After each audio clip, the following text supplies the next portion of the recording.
We do start our show, though, with unfortunate news out of the WNBA. Caitlin Clark announced today that she will miss both the three-point contest and the WNBA All-Star Game this upcoming weekend in Indy. Adam Silver just witnessed Golden Goose of the WNBA reveal that she will miss the All-Star Game because of an injury, and the timing couldn't be worse. NBA leadership is extremely worried about Clark's absence from the league's biggest weekend since CBA discussions are collapsing and lockout threats are imminent. The top is issuing the warnings. Do you believe Adam Silver has good reason to be worried about how the WNBA is safeguarding their most valuable asset at this crucial moment? Let me explain what transpired and why the WNBA is in grave danger. Caitlin Clark declared that she would not play in the All-Star Game. But here's the kicker. This isn't just any weekend. This is taking place in the midst of CBA discussions which might decide whether the WNBA plays a season in 2026 at all.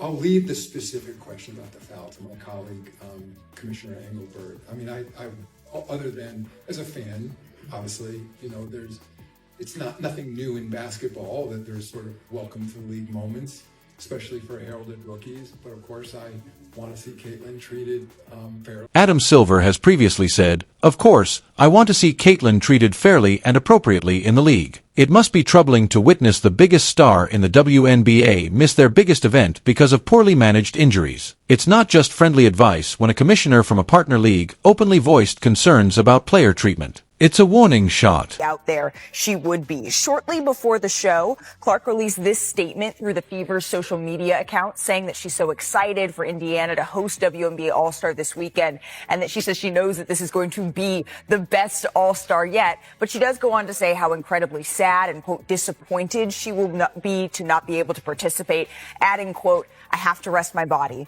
I'll still be at Gainbridge Fieldhouse for all of the action. I'm looking forward to helping Sandy coach." The WNBA was severely harmed by the timing of Clark's injury announcement, and it's time to hold those accountable. She's asking what she did, but she was talking.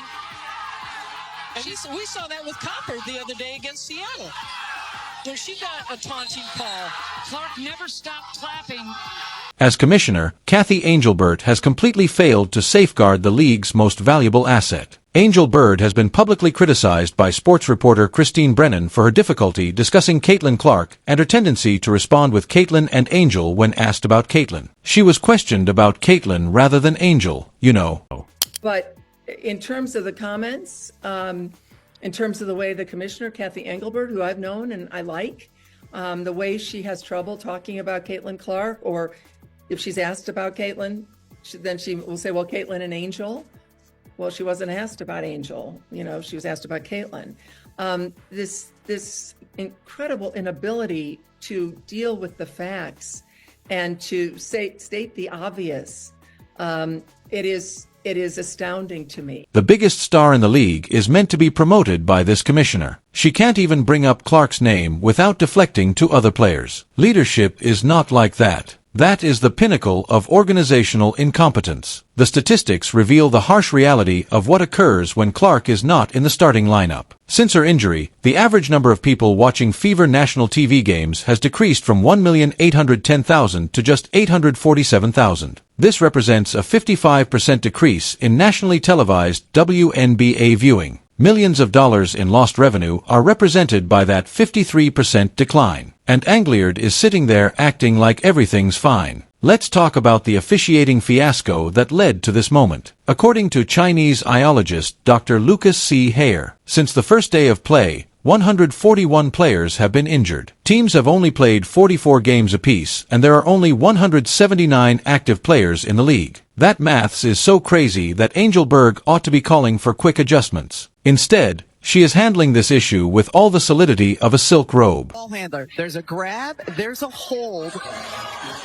there's another grab. I mean, all of those are fouls. Every single one of them. And here, that's a foul, and finally they call. WNBA legend Rebecca Lobo called out officials during a game saying, "There's a grab, there's a hold, there's another grab. I mean, all of those are fouls. Every single one of them. And then here, that's a foul. That's foul." Clark was continuously fouled without calls due to the poor officiating. It's not just poor officiating when game luminaries loudly criticize referees on live television. It's a systemic failing. The officiating catastrophe has been frequently called out by Clark's own coach. I thought she got fouled. I think it's pretty egregious what's been happening to us the last few games. The disrespect right now for our team has been pretty unbelievable. Indiana Fever coach Stephanie White said in her criticism of WNBA referees, when coaches use terms like egregious and disrespect, it's not competitive griping. Rather, it's calling out organizational failure.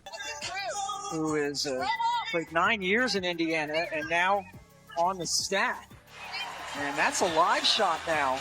Okay. Following the Connecticut Sun game, where Clark was constantly singled out, the most scathing condemnation of the officiating took place. During a multi-minute tirade, White accused Tuesday's referees of losing control of the game and blasted the league and officials in general for not improving, saying, "Everybody's getting better except the officials." The game is fast now. Things are happening quickly.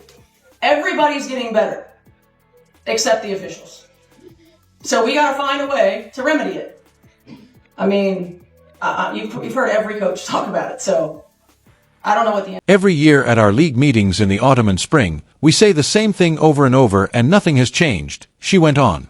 That you guys as an organization are doing, I mean, you're speaking out at this point, but anything more that you are doing or you hope to do to engage in the league and addressing these issues with the officiating that you've been very vocal with? No, I mean, I think every year when we have our league meetings in the fall and in the spring, we say the same thing over and over and over. That's a coach openly saying that the league has known about officiating issues for years and has done nothing to address them. Under Angelbert's direction, the officials have deteriorated while the league has grown in popularity and significance. The particular incidents that resulted in Clark's current injury are prime examples of officiating failure.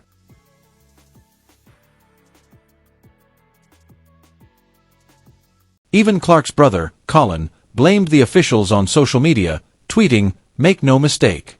This is on the reffing," after seeing his sister get injured due to poor game management. When family members publicly criticize the league's officiating, it's not just frustration.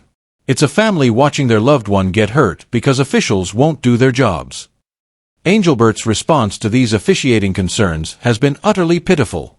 When asked about officiating complaints, he said, "I do find it interesting when you sit in that no winning team ever complained about officiating. There is seldom a losing team that doesn't gripe about the officiating. Leadership is not like that. That's dismissive arrogance from someone who clearly doesn't understand the problem." The business implications of Engelberg's failures are staggering. In 2024, the WNBA saw 23 games hit 7 figures in viewership, and Clark was involved in all but 3 of those games. On the list of most watched WNBA games this season, you have to go down to number 15 to find the first game without the Fever. Clark is literally carrying the entire league's viewership, and Angelbert can't even protect her from getting injured. The revenue impact is equally massive.